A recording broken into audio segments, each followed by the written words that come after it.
Hi everyone, this is Jim. With this video I'm beginning my coverage of the 2015 Women's U.S. Chess Championship.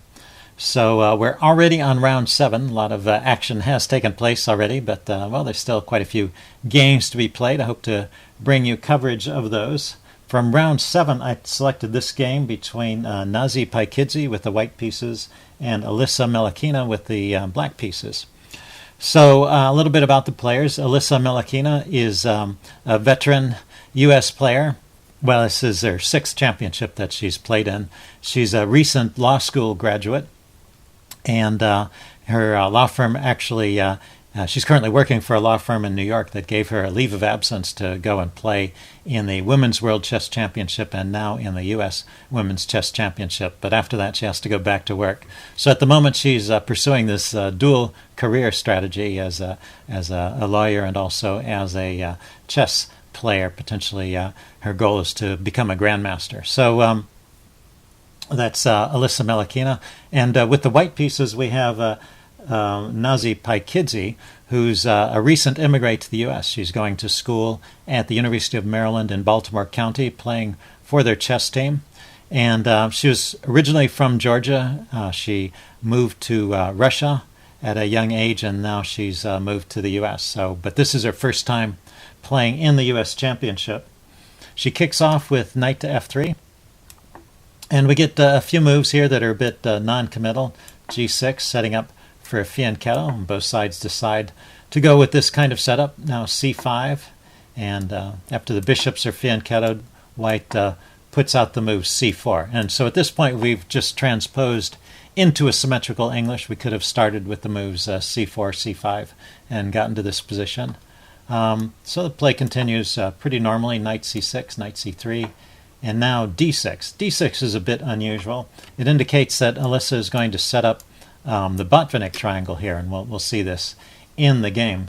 So let's play on a few moves. d6, castles, e5, continuing with the Botvinnik setup, d3, and knight ge7. So now this pretty much completes the Botvinnik system. That's this triangle of pawns here with the c pawn and the e pawn in front. The knights supporting each other, and also notice the knight is out of the way of the bishop, so it's able to support the center. And it's a very flexible setup. There's a lot of different plans that the Botvinnik setup can support. It can support a kingside expansion with the f-pawn. It can support queenside expansion, and even a break in the center, which actually we'll see in this game. The Botvinnik setup is normally played with the white pieces, but can also be played with the black pieces, as we see here. Okay, so Nazi Paikidze continues with a3, preparing for some queenside expansion, it looks like. And then rook to b1, definitely showing an intention to play the move b4. So Alisa clamps down on that with a5. Now we get bishop d2 and rook b8, knight to e1. So white has completed her development, is now rerouting this knight over onto the queenside. So it looks like we have the typical kind of English strategy with this good bishop looking out over the queenside and bringing the pieces over here and just trying to gain some space on the queenside. Alisa decides this would be a time to strike in the center. That's often a plan. If your opponent is trying to expand on the wing, you can either try and hold them off there, or you can try and counter strike on the other wing or expand in the center. And so we see this expanding in the center strategy with d5. So opening things up, c takes and knight takes. And now white could continue exchanging, but she decides for the moment to hold on to her pieces and play knight to e4. So we get an interesting kind of strategic battle here. We're out of the opening for the moment. The knight is attacking the c-pawn. The pawn to b6 is played to support it. We're out of the opening book is what I meant to say. Now knight to g5, going after this bishop here, trying to harass the bishop on e6. Bishop drops back to c8. That's a light squared bishop is a good piece in this structure. The dark squared bishop at the moment is somewhat blocked in, although this pawn is not fixed on that square, and it may move forward at some point and free up the dark squared bishop. Okay, white continues with knight to e3, and now allowing a trade, and this happens. Knight takes, bishop takes, and then this knight just drops back to d4. Oh, I'm sorry, it's black's turn. Black places her knight forward to d4, so a good outpost for the knight. And at this point, Nazi Paikidze decides to try and initiate some action on the queenside. A number of the pieces that were over on the queenside got traded off, but there's still the rook well placed to support this b5 push, or b4. And it also is an attempt in a way to undermine the knight on d4 by removing one of the defenders of that knight. So we get this exchange of pawns. And then now Alisa throws in the move bishop to g4, targeting the e2 pawn. The knight and the bishop are on it. So f3 to kick the bishop back, and the bishop drops back to d7. Now white brings her knight back to e4, and it looks like both knights have got good outposts, although there's always this potential of the move f5 to chase the knight away. Something to watch out for. There's at this point, Alisa decides to take the pawn on b4, and it is possible to recapture immediately. Rook takes b4 could be played here, but Nazi Paikidze decides to first take off this knight here. Bishop takes knight, pawn takes, and then play the move queen b3 rather than capturing the pawn. So this puts the queen on an active post. Notice that it's pinning the f-pawn here. And these pawns are weak, and so probably white is thinking that she can round up these pawns at her convenience. And once these pawns are gone, or even one of them, I mean, at the moment black has an extra pawn, so a slight material edge. But once one of the pawns disappears, the material will be even, and black will be left with two weaknesses. There'll be a weak pawn here on the b file and another weak pawn on the d file. So, but there are some dynamic possibilities in this position. Black has the bishop pair and some open lines, and this pawn, is exerting some kind of cramping influence on black's position. So, overall, it's probably a pretty balanced position. Anyway, rook to e8 is played.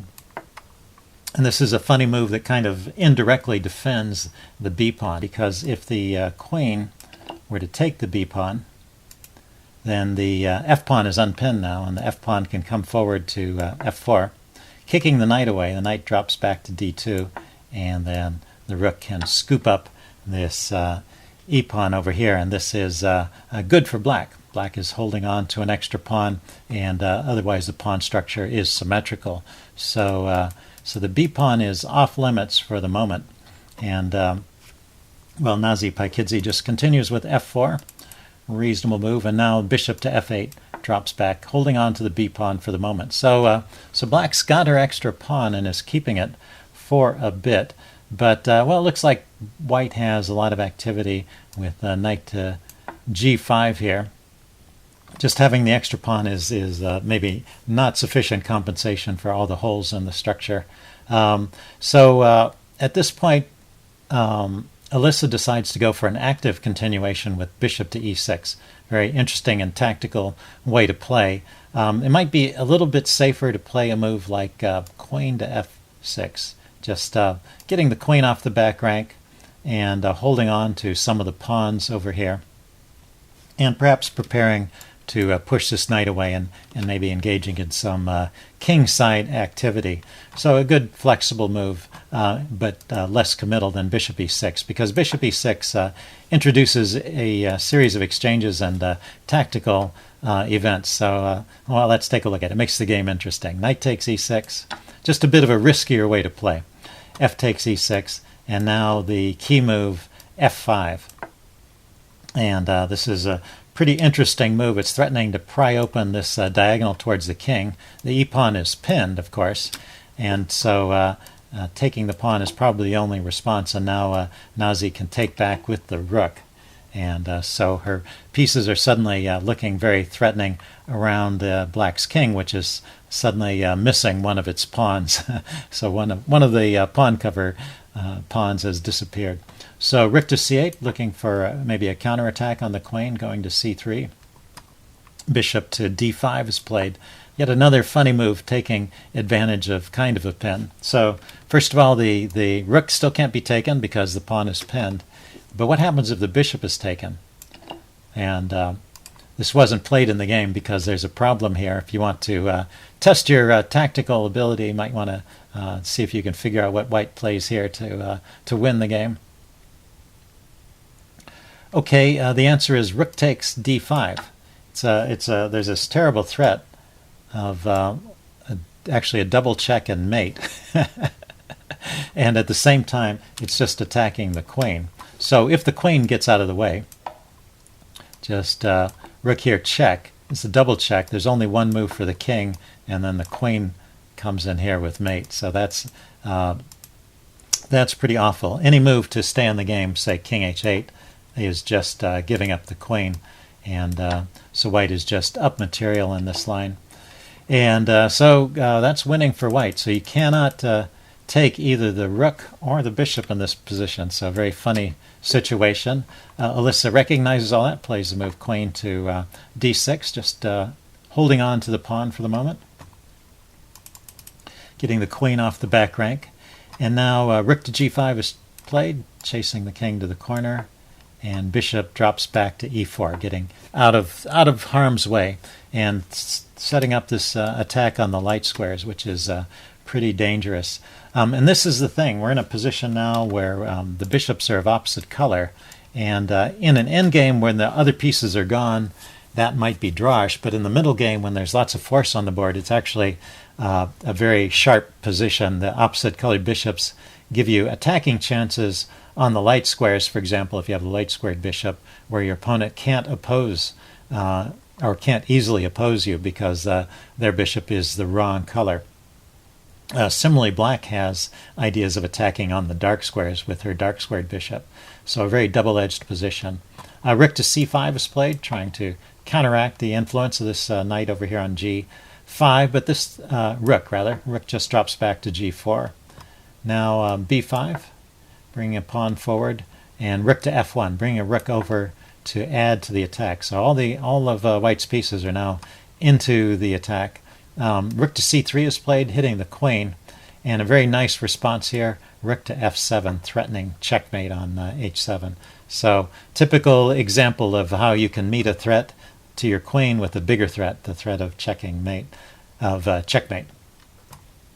So rook to c7 is played to defend along the 7th rank there, and now rook to f5. White doesn't want to exchange off her pieces, but just wants to regroup them and continue the attack. And once again, taking advantage of a kind of a pin. This pawn is pinned by the threat of checkmate on g8. So the rook can't be taken. And right here maybe is where the game starts going downhill. The first move that was somewhat questionable from black really just led to a sharp position, but which could be held with the most accurate defense. But this move starts Alisa on a downhill road. So the defensive move that needed to be played here was rook to c5. And after rook c5, well, first of all, notice the queen can't take this pawn because then this rook really would be hanging. So the pawn is still off limits. And now this rook needs to go somewhere. It could drop back to f3 and continue the attack or trade itself off on c5. But the engine rates both those as about even. So it appears that black can hold. Instead, in this position, Alisa went for the counterattack, trying to activate her dark squared bishop, looking out at this square. And also now that the g8 square is guarded, also threatening to take the rook. So the rook drops back. Actually, no, the rook takes the pawn on b5. So white picks up the pawn. Now the material is even, and black's pawn structure is much worse than white's, and black's king is slightly more exposed. So this is looking pretty good for white at this point. Bishop to e3, check. King goes to g2, queen to f8. These are very threatening moves, and Alisa is trying to take advantage of the fact that she has a dark squared bishop that her opponent can't oppose. But there's a defensive move, bishop to f3, just blocking that.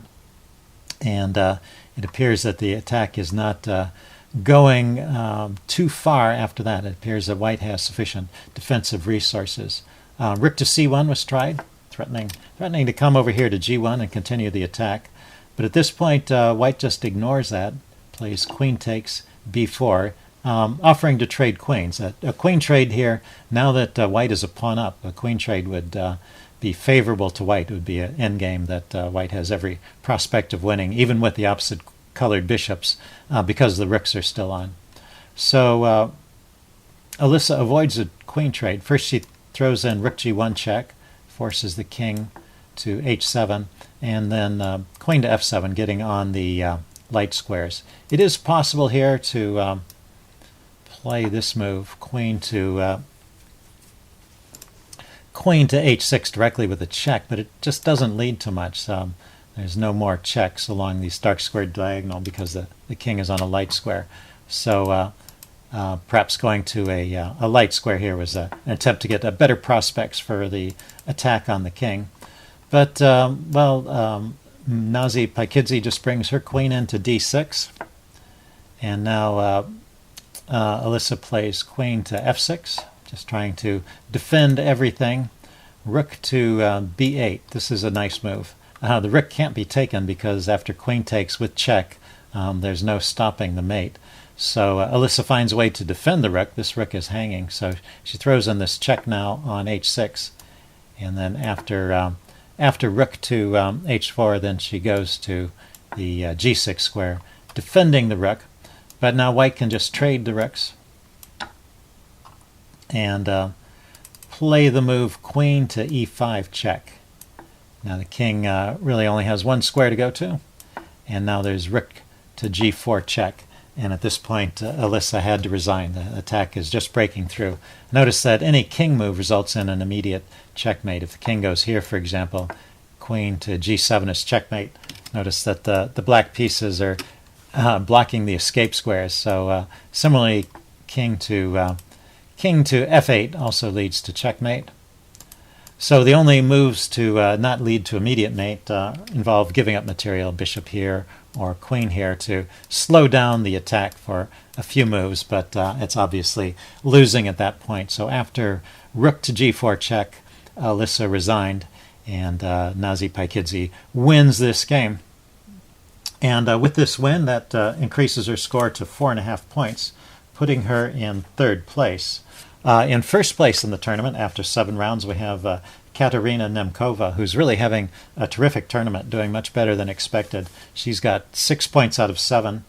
In second place, we have Irina Krush, the perennial U.S. women's champion, at 5 points out of 7, so struggling to catch up with Nemcova. And at third place, we have Paikidze with 4.5 points. There was another really interesting game today. That was the game between Goletiani and Sherovich. And it looks like there was a bit of a time scramble towards the time control. In move 36, up to move 36, I guess it was more or less even. But at move 36, Sherovich with the black pieces made a mistake. But it was a very complicated position, and it wasn't an obvious mistake. And in time trouble, Goletiani didn't find the best response and ended up losing instead of winning. So a very double-edged position. If you want to take a look at a crazy position on the chessboard, take a look at that game, move 37. After Black just finished her 36th move, and it's White's turn to move at move 37. It's a really fascinating position.